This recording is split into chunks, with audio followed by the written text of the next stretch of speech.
Tu es prêt? Ça paraît pas très éloigné. Mais pousse-toi un petit peu, tu prends un peu de place. Merci. Oui, oui. On voit qu'on se ressemble. Il faut, je sais pas, c'est par les yeux des autres. On change de pose. Hello Bourgie, bienvenue sur cet épisode de Black Bourge. Je suis en compagnie d'un ultra VIP. J'ai l'honneur, le privilège, que dirais-je, le plaisir d'avoir à mes côtés aujourd'hui mon papa, Monsieur Emmanuel Mukam, qui est un ingénieur en génie civil, chef d'entreprise, qui a exercé la fonction de maire pendant plusieurs années, qui est un philanthrope, un mentor, un coach pour beaucoup. Nous sommes en direct du Cameroun et à Yaoundé, dans la maison familiale où j'ai grandi. Alors papa, avant d'être mon papa, qui étais-tu? J'étais Emmanuel Mukam. Je sais pas, cette émission qui s'appelle Black Bourge. Black Bourge. Je sais pas si je suis un bourgeois, parce que Bourge, chez nous, dans le temps, c'était un peu péjoratif. Mais je ne crache pas dessus. Pour bourgeois veut dire qu'on a réussi dans la vie, ça veut dire qu'il y a abondance. Quand on dit bourge, ça amène plus à l'abondance. Et en tant que chrétien pratiquant et qui accepte que tout est auprès de Dieu, que Dieu c'est le plus grand bourgeois, que tout vient de lui, alors là j'accepte d'être bourgeois dans la mesure où avec des enfants qui sont allés à l'école, j'ai fait tout ce qu'il fallait. Je suis sous un toit où on ne me demande pas un franc dessus, je ne suis pas endetté. J'ai une maison ici et eux à Bamejou. J'accepte d'être dans une émission comme celle-ci, Black Bourge, oui, Black, je le suis et je suis fier de l'être. Et j'ai toujours aimé ce continent. Et c'est pour cela que je peux accepter, n'est-ce pas, d'être appelé dans une mission comme celle-ci. Oui, parce que fils de paysan, mon père, je sors de la bourgeoisie traditionnelle, Bamejou. Mon grand-père était l'oncle du chef Fosokoudjou actuel. Ah ouais. Oui, c'était... Mon grand-père était le frère du roi. Le frère du roi, oui. Mon grand-père aurait pu régner à la place de Chedjou. Mais c'est le faux Chedjou qui a été choisi et non pas Somukam. Ok. So veut dire prince. Oui. Donc, et le roi Fosokoudjou que vous connaissez, le célébrissime. Donc, mon père, bien qu'étant de la noblesse, n'apportait pas de l'argent, ça ne donnait pas de... Donc, on était pauvres à la sorte parce que je suis né un peu 7 ans avant l'indépendance. On a connu la colonisation française. On est né sous cette colonisation-là et on était des Français. J'ai chanté la Marseillaise à l'école avant de chanter l'hymne du Cameroun. On nous faisait chanter cela. Wow. On nous a fait chanter. La France est notre mère, c'est elle qui nous nourrit. Avec ses pommes de terre et ses macaronis. Et oui, on a chanté cela.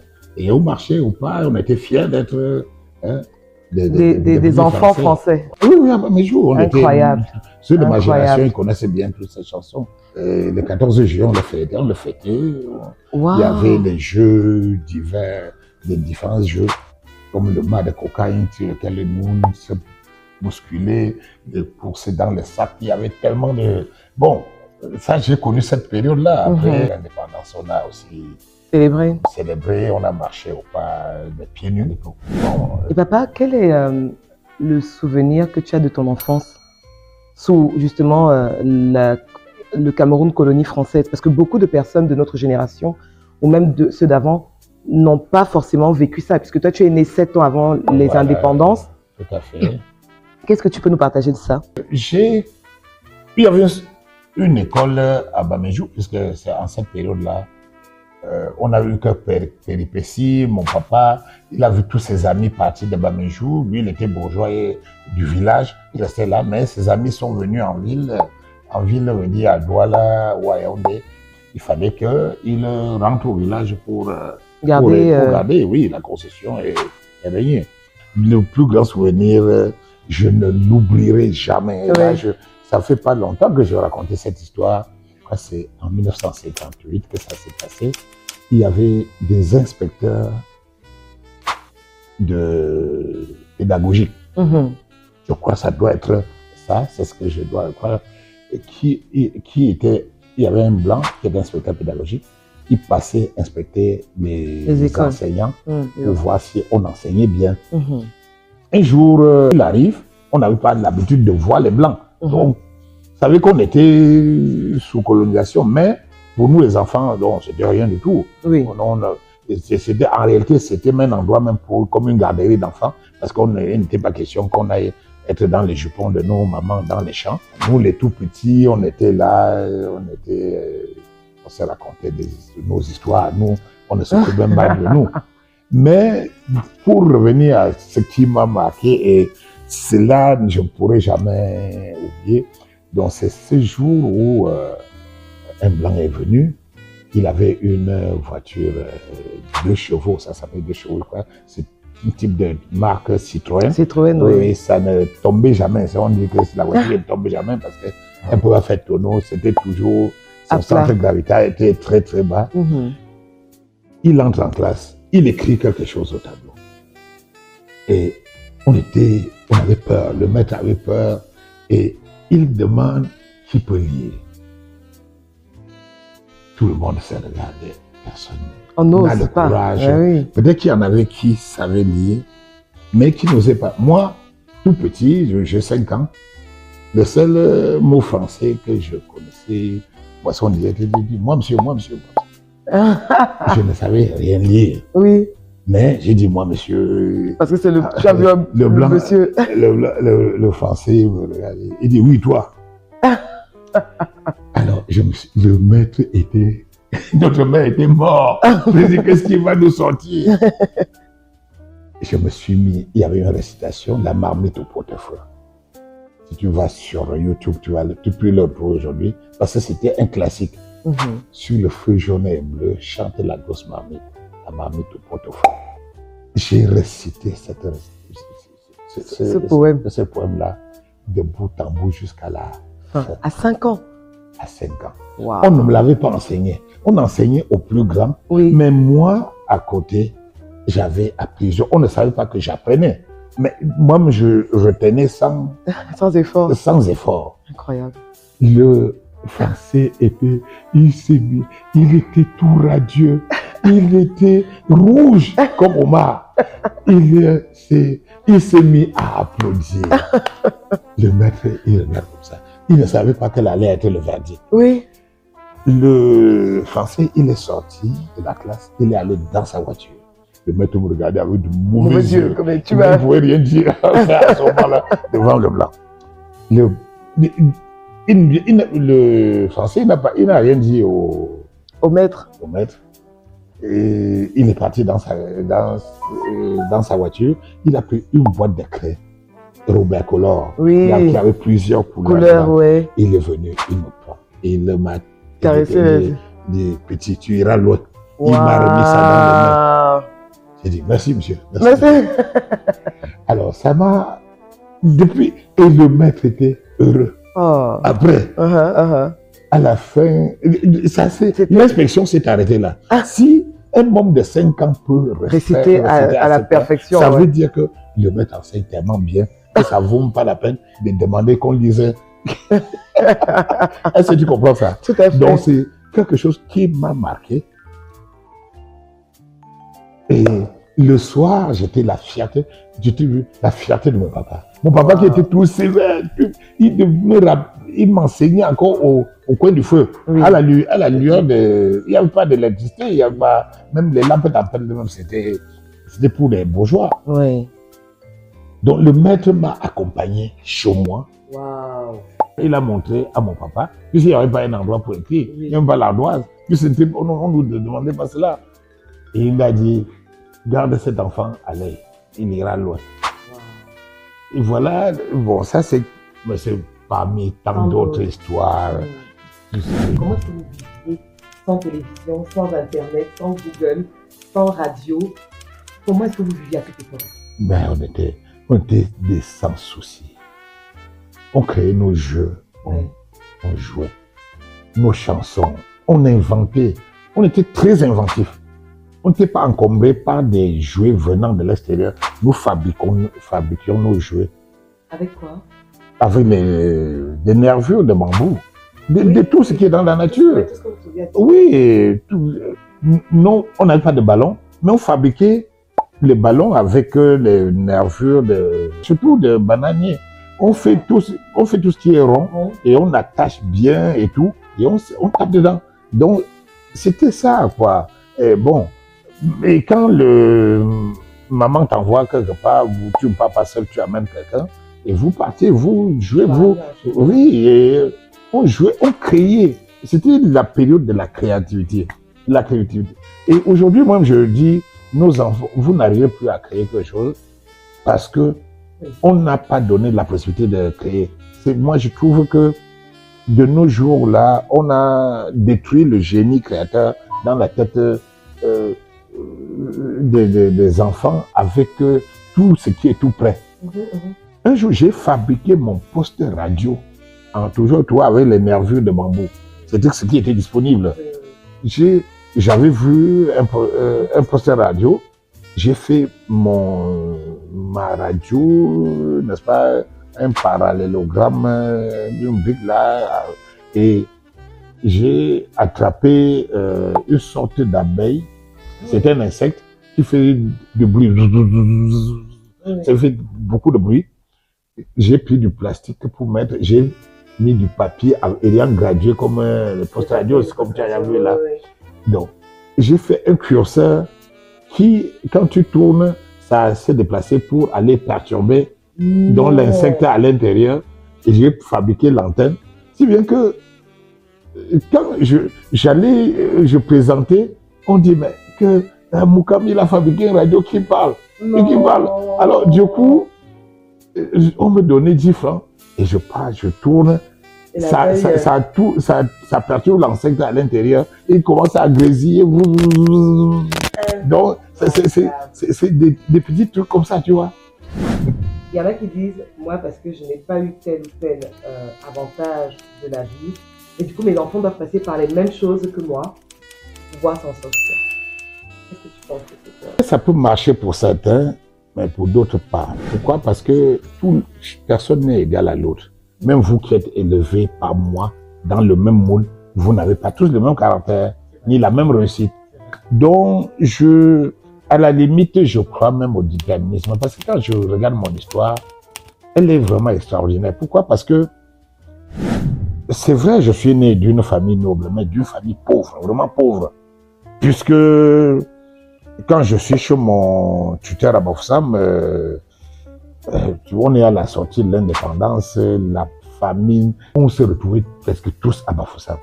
Là, il n'y avait pas de production. Et jamais notre agriculture dans le temps, c'était l'agriculture de subsistance, ce n'était pas pour aller vendre, non. Donc, c'était la famine. Au point que moi, ton père, je te l'ai dit, j'ai eu à fouiller les poubelles à Bafoussam pour chercher des restes, c'est-à-dire que quand on pèle une igname, il y a encore un petit reste d'igname dans les épluchures là, il fallait récupérer. Peut-être qu'on n'a pas bien nettoyé un os, on essaie de gratter là-dedans. Donc j'ai vécu cela. J'étais pas seul, mais beaucoup sont restés en chemin à cause de la famine. D'autres ont dérivé pour devenir ce qu'ils sont plus devenus, c'est-à-dire pas loin à l'école, à cause de la famine. Pendant ce temps, ta maman, tu étais fille de sous-préfet. Parce que je dis, de ton grand-père maternel, c'est-à-dire mon Diep Joseph Emmanuel, c'est lui le premier sous-préfet de Bamejou. C'est lui qui a créé l'arrondissement de Bamejou. Et il n'habitait pas loin, il était à 200 mètres là où nous étions, mais je ne le connaissais pas. Même si je le connaissais, j'étais quoi? Rien. Dans leur maison, je crois que chaque enfant pouvait choisir sa poule pour à manger. Alors que de mon côté, mon Dieu, il fallait faire des corvées pour avoir de quoi manger. Heureusement que Dieu a fait que j'avais une mémoire extraordinaire qui, par la circonstance, par les circonstances dans lesquelles j'ai grandi, a été développé à cause de l'adversité. Nous sommes une marmaille dans la maison parce qu'on est dans une famille polygame et chaque femme est là avec son petit frère ou son cousin et c'est les femmes qui partagent à manger. Bon, j'étais le corvéable, j'étais obligé d'être toujours gentil, toujours souriant. Il fallait tout être clair pour pouvoir voir. Donc, on avait une chambre où on est peut-être 3-4 enfants qui sont couchés. Quand on enseigne les leçons, vous devez relever et aller apprendre pour réciter le lendemain. Quand ces enfants avaient la lampe tempête, moi je n'avais pas, je n'en avais pas. Quand on se réveille à 5 heures du matin pour réviser les leçons, parce qu'il fallait pouvoir réciter, je me lève aussi pour prendre mon cahier pour lire. Je veux lire à la lueur de la lampe. Je dis non, mon petit, il n'y a pas assez de pétrole. Alors que ça allait consommer la même quantité de pétrole, tu comprends? Ça ne changeait rien. Donc c'était un peu ça la vérité. Pour mon papa, il est devenu un indépendantiste parce que notre chef, qui était son neveu, était pris par l'armée française, il était en prison. Donc il s'est rebellé. Il fallait combattre. Voilà, ça fait partie de notre histoire. Tu vois, je suis fils d'un maquisard, comme on appelait nos papas à l'époque. Ouais.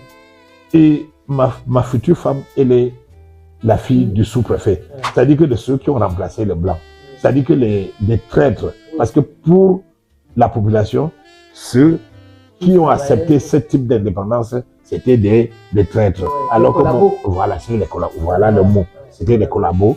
Et alors que mon père, c'était eux les vrais soldats, voilà, qui voulaient la vraie indépendance du Cameroun. Quand j'arrive au Coumouin 1, en 1964, tout l'Ouest a été gouverné par un inspecteur fédéral. Il avait tous les pouvoirs en Zéchongi. Comme par hasard, son fils est né.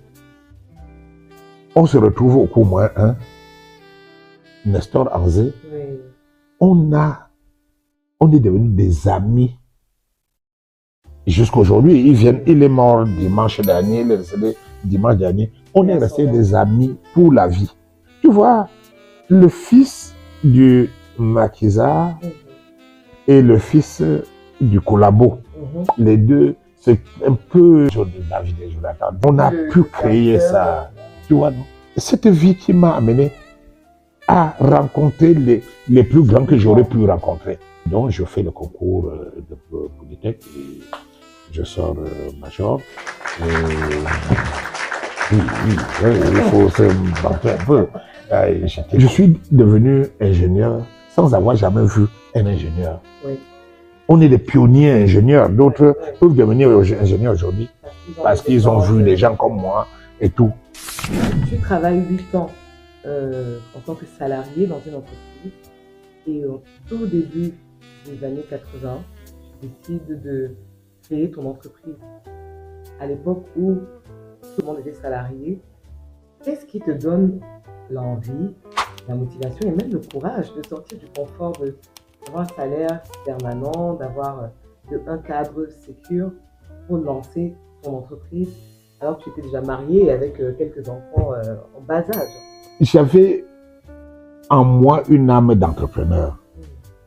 Je n'étais pas formé pour être entrepreneur parce qu'en fait, il faut comprendre que notre formation à l'école polytechnique, c'était pour aller remplacer les Blancs dans les sociétés des Blancs. Parce que le chef de l'État à l'époque, il ne supportait pas qu'on soit indépendant et que quelques années d'indépendance, on trouve encore des Blancs partout dans tous les cadres. Donc, il fallait que des jeunes comme nous puissent exister. Voilà, il fallait en trouver. On a été formé pour, pas pour gérer une entreprise, mais pour être cadre dans une entreprise. C'est pour cela que c'est ce que je conseille toujours aux jeunes ingénieurs aujourd'hui, que pour qu'ils soient complets, ils doivent compléter leur formation avec un Master Business Administration. Il faut savoir, pour un MBA, pour pouvoir être capable de pouvoir gérer une entreprise. Mais ce n'est pas donné à tout le monde de pouvoir être chef d'entreprise. Il faut avoir l'âme d'entrepreneur. Il faut savoir pouvoir risquer. Il faut être courageux. Il faut être opiniâtre. Il faut être résilient. Il faut croire en soi. Parce que la foi en soi est extraordinaire. Bien sûr, la partie spirituelle, c'est une autre histoire parce que j'ai placé Dieu devant tout avant de commencer à faire les premiers pas.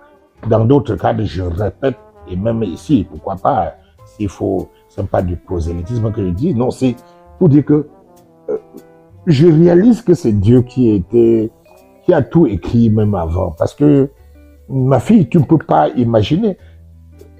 Quand je commence en 1977 à travailler, tu sais quel est mon salaire? Mon net à toucher, c'était 94 000 francs.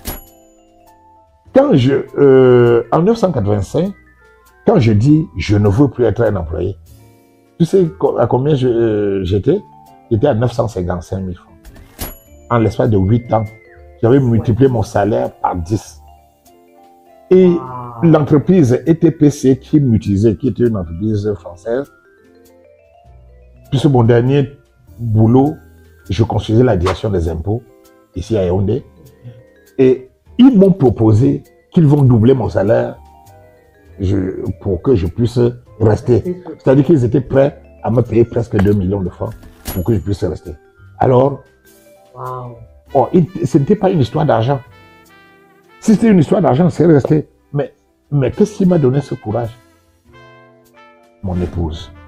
Mon épouse, ta maman, elle a été pour beaucoup dans mon parcours, dans la mesure où elle travaillait, elle était logée. Je croyais en ce que je faisais. Quand je lui parle de mon projet, elle dit vas-y. Elle m'a encouragé, elle m'a boosté. On avait le minimum vital pour manger. La maison dans laquelle nous nous trouvons aujourd'hui, c'est le fruit du travail de cette époque-là. Je dis, si on me paye à 2 millions par mois, c'est pas parce que je suis le plus beau ou le plus fort. Non, c'est parce que je rapporte au moins 10 millions. On ne peut pas, on ne te donne pas parce que on n'a pas de toi. On te donne parce que tu apportes aussi beaucoup. Un expatrié aurait coûté beaucoup plus que moi. Or, je produisais mieux qu'un expatrié. J'ai dit, désormais, je vais travailler pour moi-même. C'est un risque. Celui qui a peur d'échouer, il ne faut pas qu'il commence. Tu ne peux faire aucun projet et être sûr que ça va marcher. Même si on te donne n'importe quelle garantie, non. Si tu as peur d'échouer, ne commence pas. Là, tu es sûr que tu ne vas pas échouer. Donc, il faut savoir que il faut y aller. Ah oui, c'est ça. Donc, c'est comme ça que je me suis mis à mon propre. C'est ça, c'est dans les années 86-87.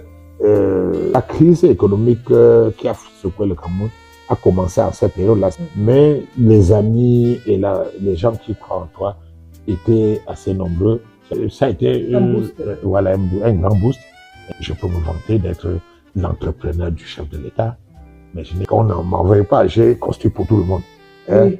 J'ai construit pour tout le monde. Je dis mon destin est vraiment particulier. C'est que même si tu dis que quelqu'un comme Sankara, je l'ai connu, tu peux pas me croire. Tu as connu Thomas Sankara? Thomas Sankara, oui. Étant en Gaoundéré, on a joué au basketball ensemble. Papa, tu as joué au basketball avec Thomas Sankara? Blaise Compaoré, le président, c'était mon pote. Enfin, mon pote, non, notre pote, parce qu'on jouait au basketball ensemble, parce qu'ils étaient à ils étaient à l'ENIA, et c'était des aspirants à l'ENIA, pendant que nous faisions le service militaire. À l'époque, le service militaire était obligatoire, donc les étudiants des grandes écoles, on se devait de faire 45 jours en Gaoundéré au service militaire là-bas, pour apprendre non seulement les techniques de guerre, mais le maniement des armes et surtout le patriotisme, c'était une très bonne chose. Oui, on a aussi tissé des liens entre vous parce que on se connaît. Le procès BOLM, c'est depuis ce temps-là qu'on est déportés depuis chacun à cause de cela, quoi. Dès ce qu'on parlait, à un moment donné, on s'écrivait pendant qu'il était chef de l'État. Oui, parce qu'il était le patron de notre section, tu vois. Thomas Sankara, je ne sais pas quel a été son statut, mais on a joué au basketball ensemble. Il n'a pas mis long en Gaoundéré, il est parti à Madagascar. C'est de la même génération. Oui, on se connaît. C'est comme ça que on se retrouve. Et comme ça, quand tu en parles, les gens croient que tu fabules. Mais je peux te montrer des trucs en Guinée équatoriale quand je finis de construire la CCI Bank ici à l'hôtel, à la place d'hôtel de ville, qui est aujourd'hui à Freeland. Mon ami Kamouye Foka, le président de la banque à l'époque, il a pu avoir toutes les autorisations qu'il fallait pour développer sa banque en Guinée équatoriale. On est en 1996, c'était très compliqué pour la Guinée équatoriale parce qu'on n'avait pas encore découvert le pétrole, ce n'est pas encore prospère comme maintenant. Il n'y avait, voilà, c'était un village. Il n'y avait qu'une seule banque là-bas, la Biao.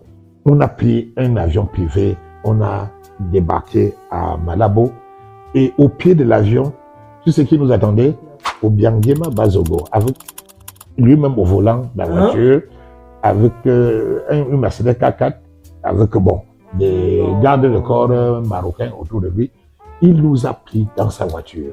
Il nous a conduit lui-même à la présidence de la République. On a mangé, on a déjeuné ensemble. Et c'est comme ça que dans l'après-midi, il est parti à la place de l'indépendance, montrer la bâtisse qu'il voulait que je transforme pour que ça devienne une banque. Donc on a tout fait à Douala, on a mis dans un bateau et j'ai pris une équipe commando, 12 personnes. J'ai envoyé en Guinée équatoriale, ils sont partis. Une semaine après, je suis allé. Moi-même, on a bossé. Au bout de 54 jours, on avait une banque sur laquelle j'ai remis les clés. Enfin, c'était pour te parler des rencontres avec des chefs d'État. Quand le groupe Fotso m'amène au Mali, c'est exactement pareil. ATT, Amadou, Toumani Touré, il était au chantier avec moi pour construire le Babemba. Il venait et on a fait ce qu'on a pu faire. Quand je vais au Tchad, c'est pareil. C'est que mon destin, je devrais toujours rencontrer les grands. C'est pour ça que je dis, je suis fier d'être arrivé là où je suis arrivé. Je n'ai pas beaucoup d'argent en poche, mais je me plains pas. Je cherche même pas à avoir beaucoup d'argent en poche. Quand j'arrive au Tchad, non. Idriss Déby, le maréchal, il était là. J'ai vu les potentialités qu'il y avait. J'ai fait porter des grues depuis le Mali pour traverser Burkina Faso, le Niger, le Nigeria, le nord du Cameroun pour arriver à N'Djamena. Donc, papa que je suis, j'ai toujours flirté en haut. Alors que mon destin ne m'a prédisposé pas à être là, tu vois. Tout le monde est mon ami. Oui. Je suis l'ami de tout le monde. Mais je reste moi-même. Je reste ton papa, tu le sais très bien. Je suis suffisamment humble pour discuter n'importe quoi avec qui que ce soit. Je n'ai jamais pris de la... Parce que je dis, je n'ai rien. Rien ne me prédisposait à être là. Donc je ne peux pas regarder quelqu'un d'en haut. Je peux regarder personne d'en haut. Je suis né fils de paysan, mais toi tu es né fils d'ingénieur. Oui. Tu es né fille de chef d'entreprise. Oui. La graine d'entrepreneur que j'ai en moi, je crois que d'une façon ou d'une autre, vous l'avez. Et donc chacun n'a qu'à aller en faire ce qu'il veut. Et à chaque époque correspond les réalités. Donc moi, aucun pays n'est aussi bon comme le Cameroun. Pour moi, c'est le paradis. Et c'est chacun qui crée son paradis. Quel que soit le cas, les autres pays ont été comme nous. La corruption, les ceci, les cela, ça existe aussi. Mais c'est les hommes. On dit que si tu fabriques un tyran, il va te tyranniser. Tu m'as toujours entendu. J'ai dit, ce que je fais, je le fais. Oui.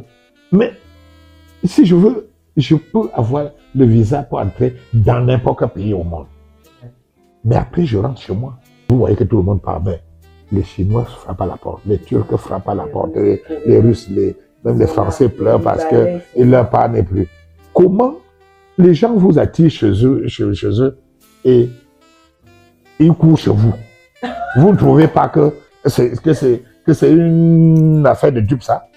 Si vous êtes nos enfants, si vous avez notre ADN, vous devriez venir vous battre sur place. Tout l'argent que j'ai utilisé pour vous élever tous, c'est venu d'ici.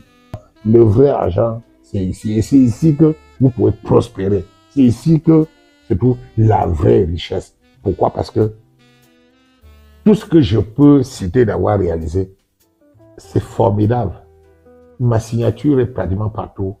Et à Douala, et à Yaoundé, et à Bafoussam, et Garoua, partout, dans toutes les régions. Je dis, c'est moi qui ai fait des choses.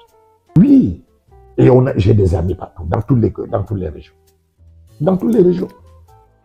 C'est ça la vraie richesse. C'est la valeur de l'homme.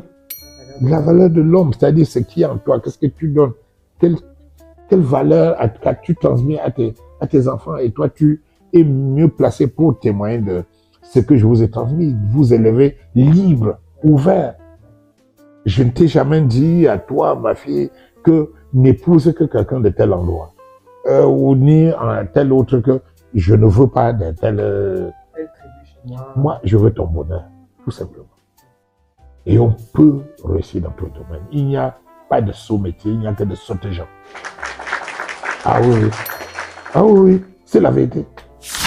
Je ne m'attendais pas à recevoir autant. J'espère que vraiment vous avez été édifié. Vous avez été aussi impressionné que moi. C'est mon papa, mais j'en ai encore appris et découvert aujourd'hui sur l'histoire, sur le mindset, sur le parcours, sur les challenges. Vous voyez que même si on n'est pas dans les mêmes générations, l'entrepreneuriat est confronté des fois aux mêmes défis.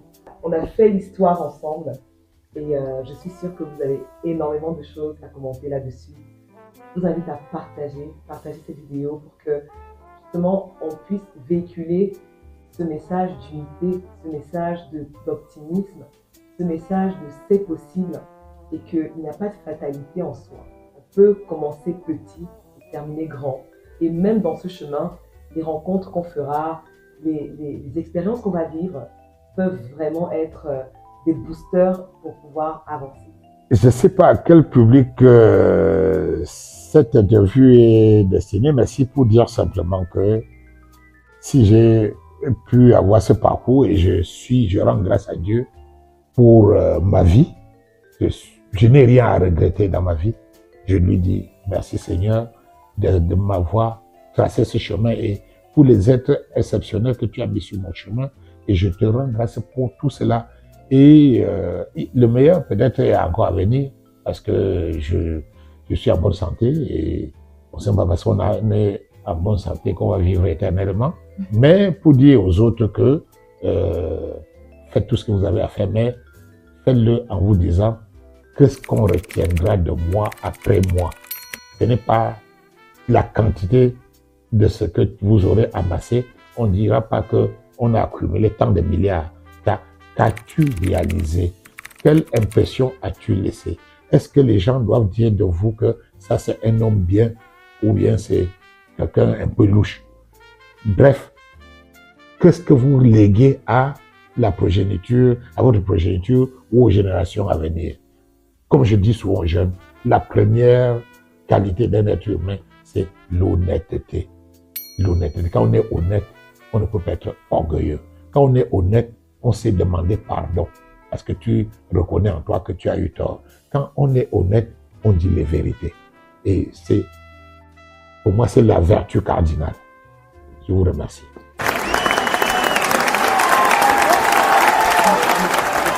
Merci d'avoir suivi cet épisode de Black Bourge. Merci papa pour ton temps parce que tu devais être déjà parti. Je t'ai retenu. Tout à fait. Et nous, on vous dit à très bientôt pour de nouvelles aventures.